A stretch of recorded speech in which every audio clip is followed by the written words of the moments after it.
지난주부터 진리가 너희를 자유케 한다라고 하는 그 핵심 말씀 가운데에 우리 기독교에는 영생에 대한 부분을 어떻게 설명을 하고 우리가 어떻게 받아들이느냐. 결국은 이것이 예수 믿는 목적일 수도 있고 또 예수 믿은 결과일 수도 있는 가장 중요한 그런 성경의 핵심 용어라고 볼 수가 있는데, 이 진리와 영생과의 관계, 그리고 영생을 우리가 깨닫고 소유하고 누리고 살아가면서 누릴 수 있는 그런 자유함, 이런 것들을 우리가 얼마나 잘 향유하고 살아가는가 하는 부분들, 대단히 중요한 말씀인데, 이것이 어떻게 보면은 우리가 신앙생활을 하는 목적일 수도 있습니다. 너무너무 중요한 주제입니다. 너무 중요한 주제. 그래서 오늘도 이제 연결해서 계속해서 갈 수도 있지만 너무 그렇게는 안 되겠고, 지난주에 이어서 오늘까지 연결해서 이 주제를 좀 다루어 보려고 합니다. 자, 정신을 바짝 차려주시고 옆에 계신 분들에게 이거 너무 중요합니다. 한번 상기합시다. 예, 이게 너무 중요합니다. 예. 별로 중요하게 생각을 안 하시는 것 같은데 중요합니다, 여러분. 아주 중요합니다. 사실 이제 오늘 우리가 함께 읽었던 딱 한 절이죠. 영생에 대한 주님의 정의가 뭐라고 내렸습니까? 영생은 유일하신 참 하나님과 그가 보내신 자 예수 그리스도를 아는 거다. 지난 주일날 아는 거라고, 믿는 거라고 하면 간단할 것 같은데, 쉽게 수용될 것 같은데, 아는 게 무슨 말이냐. 그러나 그 당시에는 사실은 믿는 것과 아는 것에 구분이 없었다고 그렇게 설명을 했습니다. 곧 믿음이라고 하는 것을 정의하자면은 지정의에 다 연관되어져 있는데, 지적으로는 알고 정적으로는 사랑하고 또한 의지적으로는 우리가 순종하는 것이다. 그 대상이 누굽니까? 하나님. 그래서 우리가 신앙이 뭐냐? 가장 전통적인 그런 정의는 하나님을 알고 하나님을 사랑하고 하나님께 순종하는 것이다. 그게 이제 말하자면은 신앙이라는 거예요. 믿음이라는 거예요. 믿는다는 것은 그 출발점이 아는 것으로부터 출발하기 때문에, 이 안다는 것은 곧 믿는다는 것을 의미하는 것, 그것을 우리에게 설명하고 있다는 것을 말씀을 드렸습니다. 오늘은 이제 거기에서 조금 더 깊이 나아가서, 그렇다고 하면은 믿음은 하나님을 아는 것이라고 했는데, 하나님을 아는 방법이 뭐냐는 거예요. 하나님을 아는 방법, 그것이 뭐냐, 이것이 오늘 다루고자 하는 중요한 문제입니다. 신을 아는 방법. 이 모든 종교마다 이런 자기가 믿는 신이 있습니다. 그런데 어떻게 신을 알까? 가만히 일반적으로 보편적으로 생각을 해보면은 두 가지입니다. 어떻게 신을 알 수 있을까? 첫 번째는 이제 각 종교마다 가지고 있는 경전이 있습니다. 몰몬교는 몰몬경이 있을 것이고, 또 우리는 뭐가 있습니까? 하나님의 말씀인 성경이 있죠. 그렇게 각자 그런 경전이 있어요.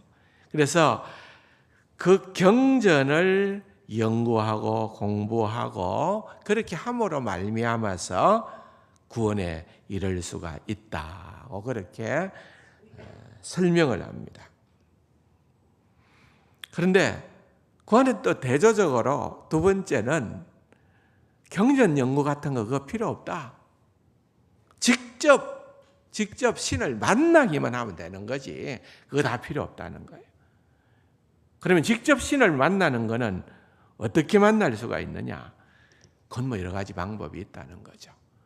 어떤 경우는 깊은 명상을 하고 또는 금욕을 하고 또는 금식을 하고 어떤 수행의 과정을 통해 가지고서 그렇게 신을 직접 만나 보면은 게임 끝난다는 거예요. 신을 만나 붙는데 뭐. 그래서 여기에서 강조하는 것은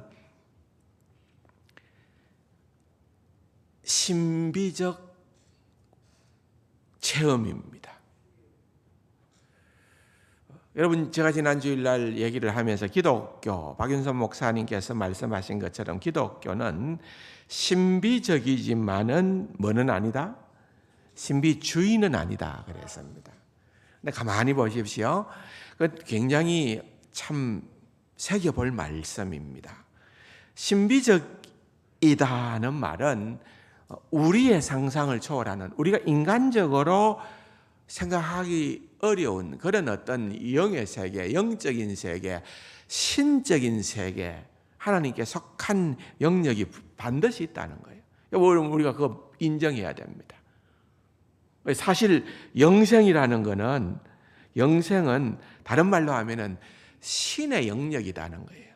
우리 인간에게 주어진 것이 아니고 신의 영역이기 때문에, 신에 관한 것이기 때문에 우리가 영생을 구하려고 하면은 결국은 신에게 가야 되는 거예요. 어떤 형식으로든지 신과 접촉해야 되고 신과 만나야 되고 또 신에 있는 것들을 내가 빼앗든지 소유하든지 해서 내가 신이 되든지 아니면은 신과 합일하게 되는 그러한 상태에 놓이게 되어지는 것. 소위 말하면은 그것이 세상적인 모든 종교가 주장하는 신비적 체험이 바로 그런 것들입니다. 기독교는 조금 다르다고 말씀을 드렸죠. 기독교는 우리가 신이 된다 아니에요. 기독교는 우리가 신과 하나 된다 합일 아니에요. 우리가 말하는 것은 신에게로 가까이 가서 신과 함께 하는 것. 하나님께로 가까이 가서 하나님과 함께 하는 것. 그것을 하나님과의 연합이다. 그래서 우리 기독교는 좀 특징이 그렇게 좀 다르게 있다는 겁니다. 그러나 어쨌든 신비한 요소가 있습니다. 영적인 요소가 있습니다. 이게 너무 강렬하다는 거죠. 그래서 이걸 추구하고 혹시 그것을 조금이라도 맛본 사람들은 소위 말하면은 황홀경에 들어갈 수도 있고 또 그것이 너무 기이한 일이기 때문에 세상의 그 무엇과도 바꾸지를 못하고 심지어는 경전이나 이런 것들을 다 멀리하고 나는 자꾸 개인적으로 신과 접촉하는 접신을 하든지 어떤 식으로 하든지 간에 거기에만 몰두하게 되어지는 그런 상황에 이르게 되어진다는 것입니다. 그래서 이 영적인 경험, 영적인 체험 이것을 굉장히 종교들마다 강조를 합니다. 고린도전서 1장 22절에 유대인들은 표적을 구하고 당시에 헬라인들은 영지주의자들이 대부분이었다 그랬지요. 영지주의다. 영지라는 말은 영적인 지식 또는 영적인 지혜를 의미하는 소피아라고 하는 말인데, 소피아라고 하는 말은 그런 어떤 단순한 지식이 아니라 신에 관한 지식, 신에 대한 그런 어떤 지혜를 의미하는 그런 단어이거든요. 그래서 이 영지주의자들은 지혜를 찾는다. 그 지혜라고 하는 것은 신께 속한 지혜를 그들이 찾는다. 그 말인 것입니다. 그러니까 전체적으로 보면은 영생은 신과 관련이 있고, 그래서 관련이 있다는 말은 신을 알아야 된다는 거예요. 왜냐하면은 영생은 인간의 것이 아니고 신의 것이기 때문에 그렇다는 것입니다. 신을 만나는 경험이 있어야 되는 거예요. 근데 이게 도가 이제 지나치게 되면은 기독교 안에서도 내가 신을 가까이 함으로 말미암아 내가 신이 되어 버리는 거예요. 여러분 주중에서 많이 거론되어졌던 JMS 누굽니까? 정명석이.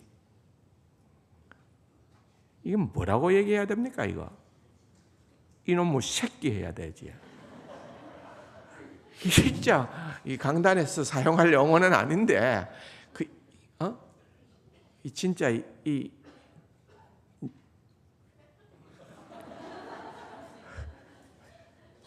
죽일 놈입니다. 죽일 놈. 앞에 하나 더 붙여갖고 죽일 놈. 얼마나 여러분 말도 안 되는. 그러면서도 그 타이틀은 보면은 뭐라고 되어 있습니까? 기독교 복음 선교회. 좋은 건 다 갖다 붙여놨습니다. 그래 놓고는 온갖 추잡한 짓은 다 하고 또 거기에 사람들이 또 빠져 들어간다는 데 문제가 있는 거예요. 그죠? 그래서 참 우리나라 사람들은 그런 면에서는 종교적이라고 볼 수도 있습니다. 보십시오. 통일교에 누가 있습니까? 문선명이 또는 전도관에 또 누구요? 박태선이도 있고 뭐 친천지에 누구? 이만희도 있고요. 예. 다 재림 예수요. 메시아요. 내가 곧 신이다. 그 말입니다. 그런 거 보면은 좀 권신찬 또 유병헌이나 뭐 박옥수 그런 구원파는 조금은 양반 같아요. 그렇다고 또 여러분 제가 두둔하는 건 아닙니다만은 내가 신이다 메시아다고 얘기는 안 하잖아요. 유광수, 다락방도 따지고 보면 그런 주장까지는 안 가 있거든요. 그런데 이런 거 보면은 참 희한한 사람들이 많이 등장을 하고 또 그런 사람들이 또 추종자들이 또 그렇게 많이 있다는 거예요. 사실 모든 종교는 이런 신비적 요소가 없지는 않아요.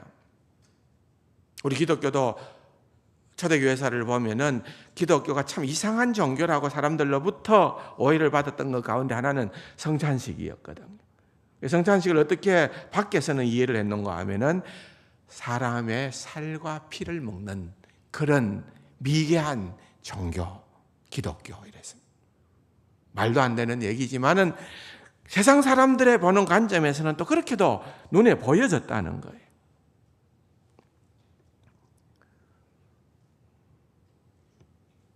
참 종교의 어떤 특별한 부분들을 생각해 보지 않을 수가 없습니다.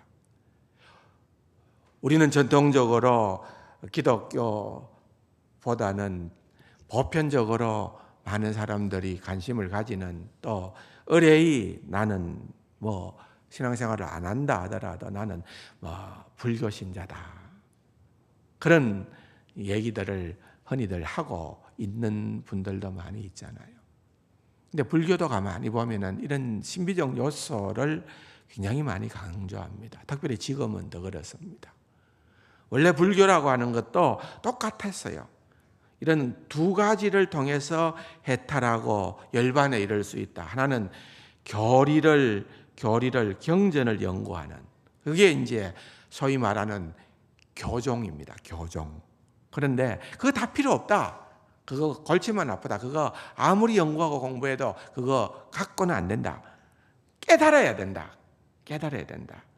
내가 정말 뭐 어떤 식으로든지 참선을 하고 어떤 식으로든지 뭐라 그럴까요? 이렇게 좀 내 자신을 잘 생각을 해보면은 깨달아지는 그때가 있다는 겁니다. 그래서 깨닫게 되어지는 그런 현상을 갖게 되어지는 선정이라 그럽니다. 1962년도에 이 교정과 선정이 통합을 했습니다. 그래서 지금은 그 뒤로는 불교는 이 선정이 주를 이루는 의의 불교하면은 선정이라고 보면 됩니다. 그러니까 이제 깨닫는데 강조점이 두고 있으니까 자꾸만 더 신비적으로 되어져 가는 거지요. 근데 그들이 자체 통계에서 밝히고 있는 것을 보면은 50년 동안 이제 불교 자체적 통계를 보면 62년도부터 50년 동안 이제 세상에서 출가라 그럽니까? 속세를 떠나서 성녀가 되는 그런 자리에 이르는 사람이 50년 동안 얼마나 됐을 것 같습니까? 50만 명. 해마다 한 10,000명씩은 그렇게 성녀가 됐다는 거예요. 그런데 그렇게 50만 명이 성녀가 되고 그들이 말하는 그런 어떤 소위 말하면 해탈을 위하여서 모든 것을 생을 걸고 그렇게 진력에 갔지만은 그들이 평가하기로 이제는 그런 어떤 구원의 완성 그러한 자리에 이르렀다고 그들이 통계를 낸 사람들의 숫자는 그렇게 많지 않습니다. 몇 명 정도 되는가 하면은 불과 20명 정도. 50만 명 가운데에 여러분 일반인들 말고 아예 성녀가 된 사람들 중에서도 해탈의 경지에 이르게 된 사람은 불과 20명 정도. 그러니까 불교를 통해서 구원을 얻는다는 것은 사실상 불가능한 거다는 거죠. 엘리트 종교예요. 소수만이 구원을 얻게 된다는 겁니다. 그래서 결국은 그들은 신비적 합일 내지는 신의 자리에까지 이르는 것이 그들이 주장하는 바 그런 어떤 주장인 거죠. 한 비견한 예에 불과하지만은 모든 종교는 다 이런 것들이 있습니다. 이슬람 종교 같은 경우는 돼지고기를 절대로 먹어서는 안 되죠. 음식을 구별하죠.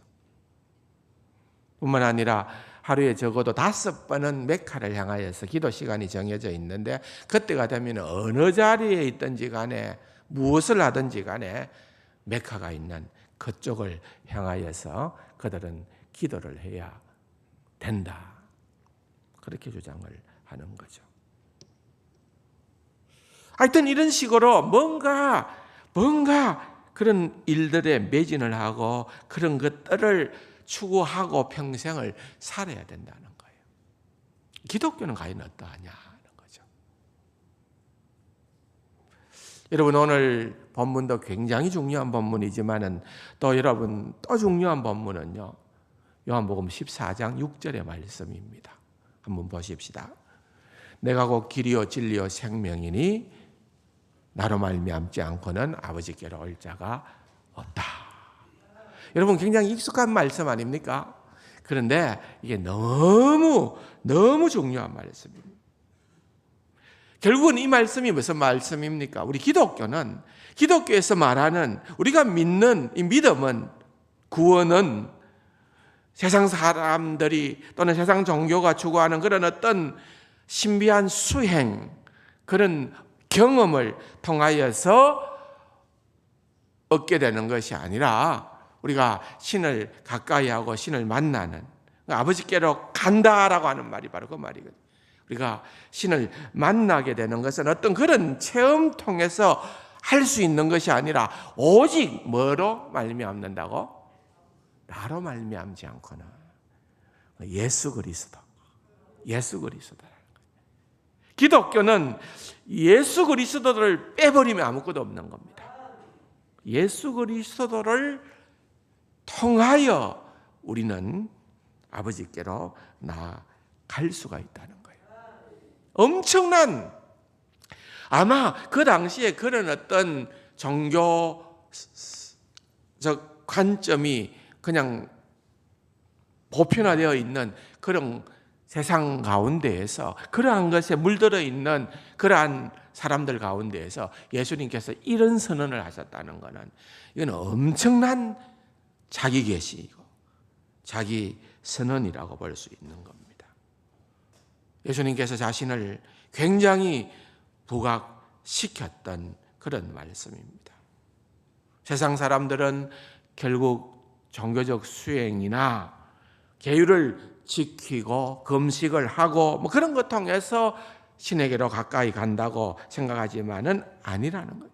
결국은 나로 말미암지 않고서는 신에게로 갈 수 없다. 아버지께로 갈 수 없다. 그 말이에요. 다시 한번 요한복음 14장 6절을 여러분 한번 더 같이 읽어볼까요? 시작. 내가 곧 길이요 진리요 생명이니 나로 말미암지 않고는 아버지께로 올 자가 없느니라. 아멘이세요? 여러분, 이게 생명입니다. 생명. 두 번째로 같은 맥락에서 오늘 우리가 읽어본 요한복음 17장 3절도 그렇게 읽어봐야 되는 거예요. 영생이란 참 하나님과 그가 보내신 자 예수 그리스도를 아는 거다. 우리가 아는 거에 대해서 계속 강조를 해서 그렇지, 사실은 그 아는 것의 주체가 되는 내용은 뭔가 하면은 하나님을 아는 것. 하나님을 아는 것. 그런데 예수님께서 지금 영생을 정의 내리면서 하나님을 아는 것, 그걸로 끝을 낸 게 아니라 하나님과 플러스 더하기 누굽니까? 예수 그리스도를 아는 것. 그렇게 정의를 내리고 있다는 것입니다. 그 당시 사람들이 영생이라고 하는 것을 영지주의자들이나 또는 그런 사람들이 생각하는 그러한 관점이 아니라, 여러분, 영생을 주님께서는 아버지 하나님과 나를 아는 게 영생이다. 참 정말 엄청난 선언인 거죠. 엄청난 선언이에요. 같은 맥락입니다. 요한복음 17장 3절과 14장 6절은 같은 맥락이에요. 그러면 여러분, 우리가 이걸 놓쳐서는 안 돼요. 또 여기에 더 플러스하면 안 돼요.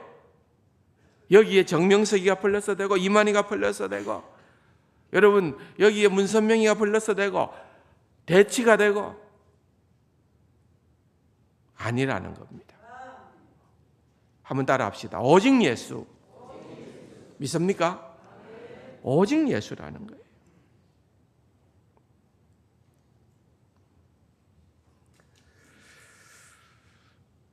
여러분, 참 어떤 의미에서는 이게 균형을 이루는 것.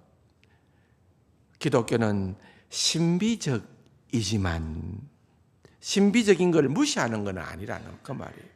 반드시 그와 같은 요소가 있습니다. 그와 같은 요소가 필요합니다. 그래서 그 가운데에는 그런 부분들을, 영적인 부분들을 유난히 많이 경험하시는 분들도 계십니다. 지난주일 말씀을 드렸듯이 그게 너무 귀한 일이지만은, 그러나 그것은 어디까지나 주관적이라 그랬습니다. 주관적인 경험을 모든 사람들이 동일하게 적용해야 될 객관적이고 또는 보편적인 진리로 선언해서는 안 돼요. 어디까지나 주관적이에요.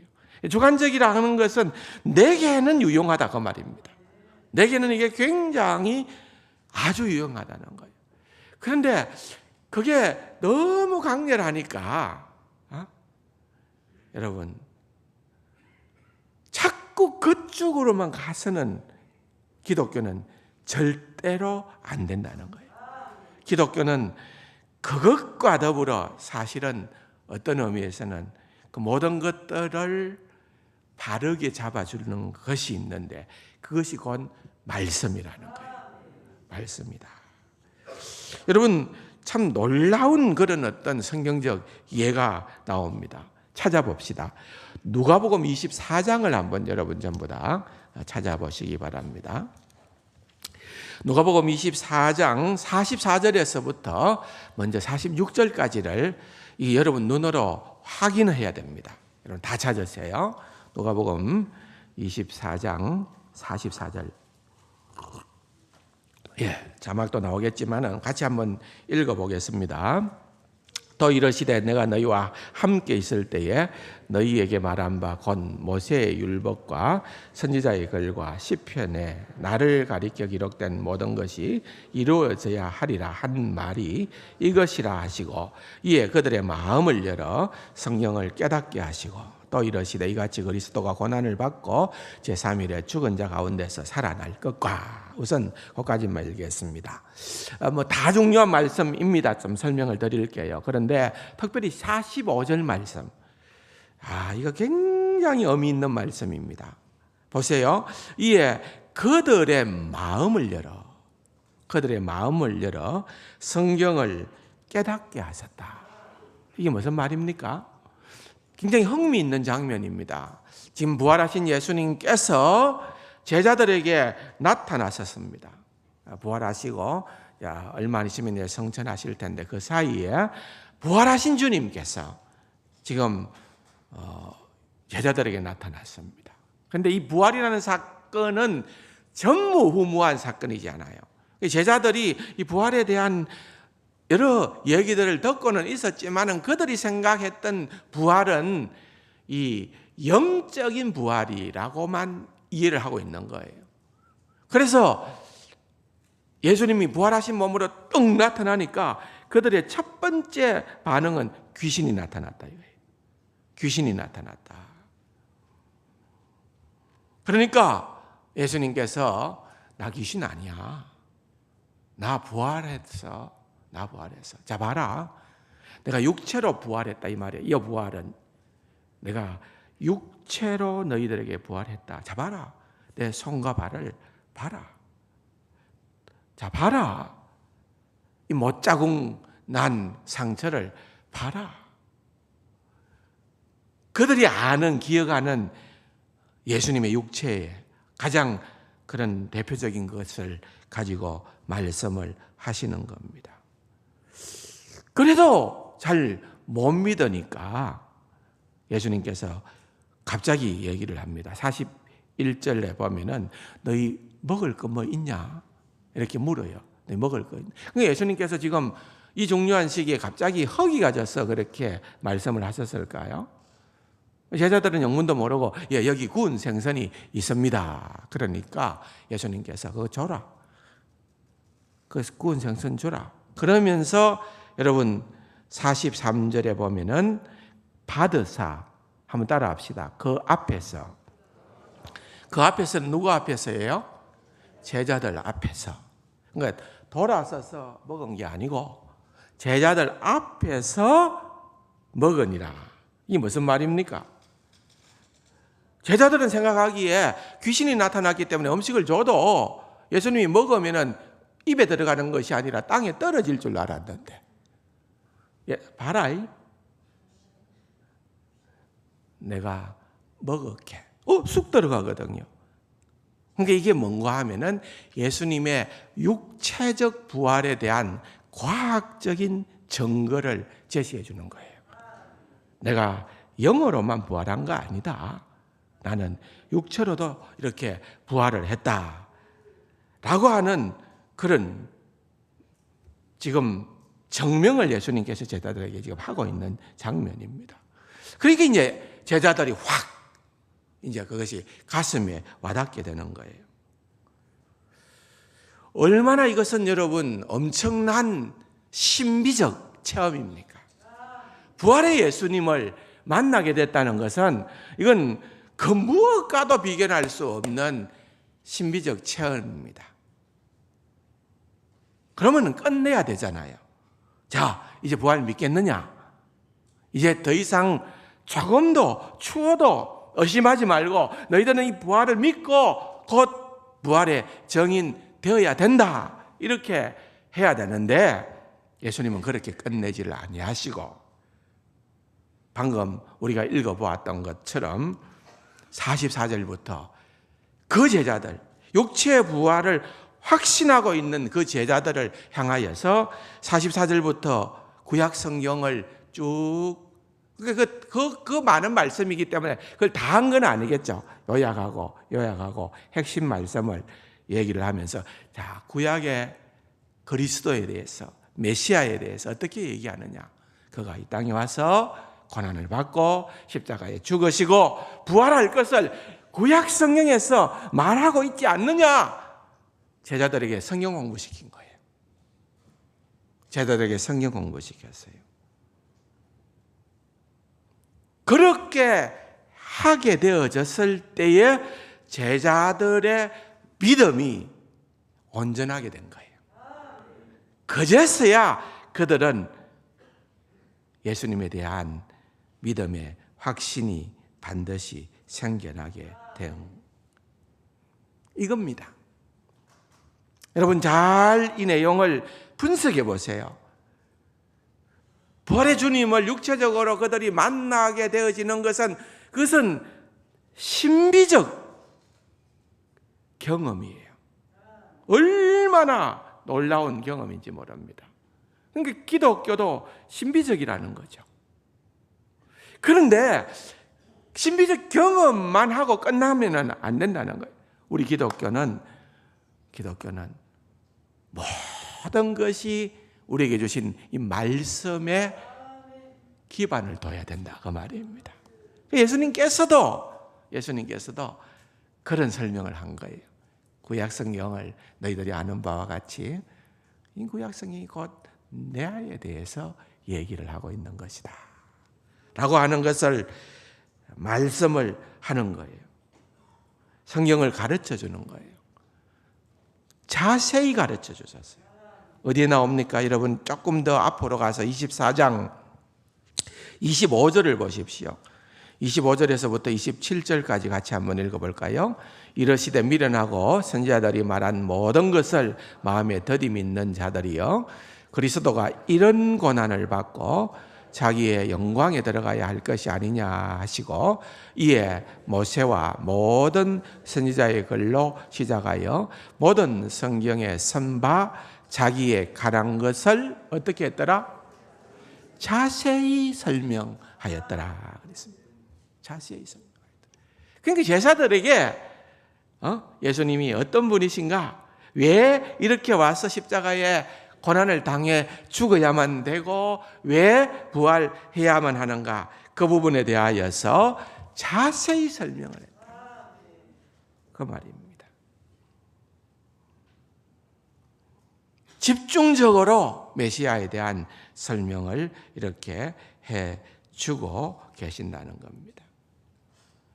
그러므로 예수님의 부활을 믿는 방법은 부활의 주님을 만남으로 신비한 체험을 해서 믿게 되는 것이 아니라 메시아에 대한 하나님의 계획을 고난과 부활을 통해서 구원하시려고 하시는 메시아에 대한 하나님의 구원 계획을 확실히 이해하고 믿을 때에 부활을 믿게 되어진다는 것입니다. 이것이 바로 영생을 얻기 위해서 추구하는 신에 대한 지식이다 그 말입니다. 부활의 주님을 만났어요. 얼마나 놀라운 일입니까? 그런데 이것보다 더 신비한 체험은 없었는데 그런데 주님은 그것보다 더 빠뜨리지 않고 해야 되는 중요한 것이 있었기 때문에 45절의 말씀이죠. 24장 45절에 그들의 마음을 열어서 성경을 깨닫게 하셨다. 여러분, 성경은 우리 머리로 깨닫는 게 아니고 주님께서 우리의 마음을 열어주셔야 됩니다. 믿습니까? 늘 하나님의 말씀을 대할 때에 여러분의 머리로, 여러분의 지성으로, 지혜로 깨닫는 것이 아니고 하나님께서 열어주십시오. 하나님께서 내 마음에 눈을 열어주시고 하나님의 말씀을 깨닫는 은혜를 허락하여 주옵소서. 오늘 이 시간에도 마찬가지입니다. 하나님 말씀 설교를 들을 때에도 여러분들의 심령을 하나님께서 열어주셔야 되는 거예요. 열어주셔야만 이 놀라운 비밀을 깨달아 알게 될 줄로 믿습니다. 그럴 때 여러분들에게 확신이 서게 되는 겁니다. 결국은 우리 기독교가 그럴 수밖에 없지만은 성경을 그렇게 중요시하는 전통을 갖게 되는 것을 우리는 이해하게 되는 것입니다. 그 무엇도 아닙니다. 하나님의 말씀인 성경이 우리에게 있다는 것입니다. 이해가 되시죠? 영생은 곧 유일하신 참 하나님과 그가 보내신 자 예수 그리스도를 아는 거다. 내가 곧 길이요 진리요 생명이니 나로 말미암지 않고는 아버지께로 올 자가 없느니라. 오직 예수 그리스도.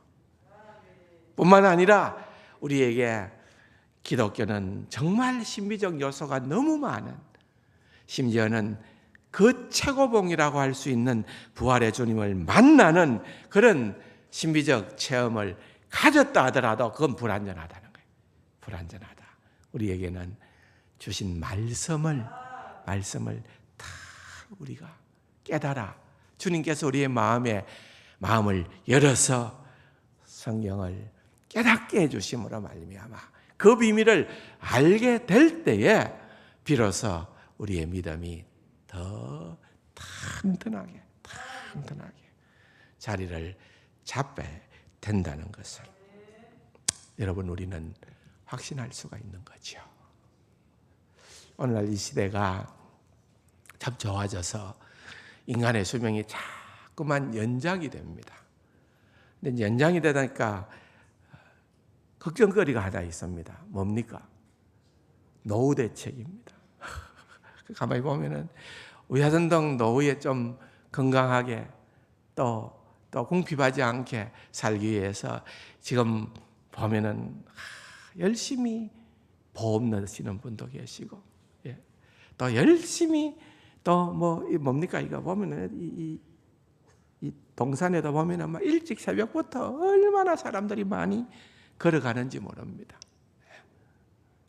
건강 위해서 그래요. 또 너무 돈이 없어도 살기 어렵잖아요. 노후 대책 중요합니다. 근데 여러분 노후 대책이라는 거는요 아무리 중요해도 생존에 관한 문제예요. 노후 대책 신경 쓰는 것보다 여러분 더 신경을 써야 되는 그게 뭡니까? 한번 따라 합시다. 사후 대책. 뭐라고요? 사후 대책. 그런데 여러분 한 가지 확실한 것은 여러분 사후 대책은 영생이면 되거든요. 영생. 근데 여러분 그 영생은 내가 추구하고 내가 노력하고 내가 획득하는 것이 아니라 우리 주 예수 그리스도께서 우리를 위해서 십자가의 대속의 죽음을 죽으심으로 이미 다 보장해 놓았다는 거예요. 여러분 그러므로 여러분 노후 대책 좀 모셔와서 전전긍긍할 이유는 없어요. 사후 대책, 영원한 사후 대책을 우리는 다 갖고 있는 자들이다. 그 생각을 가지고 좀 위풍당당한 기죽지 마시고 뭐 좀 없다고 기죽지 마시고 그리스도인으로 하나님의 백성으로 여러분 정말 위풍당당하게 영생을 누리고 살아가고 영생을 증거하고 살아가는 귀하고 복된 우리 세상 가족들이 다 되기를 주님의 이름으로 축원합니다. 좋으신 아버지 하나님, 우리에게 주신 이 엄청난 복을 기억하고 영생을 누리며 자유하는 귀하고 복된 우리 세상 가족들 되게만 하여 주옵소서. 예수님의 이름으로 감사기도 드립니다. 아멘.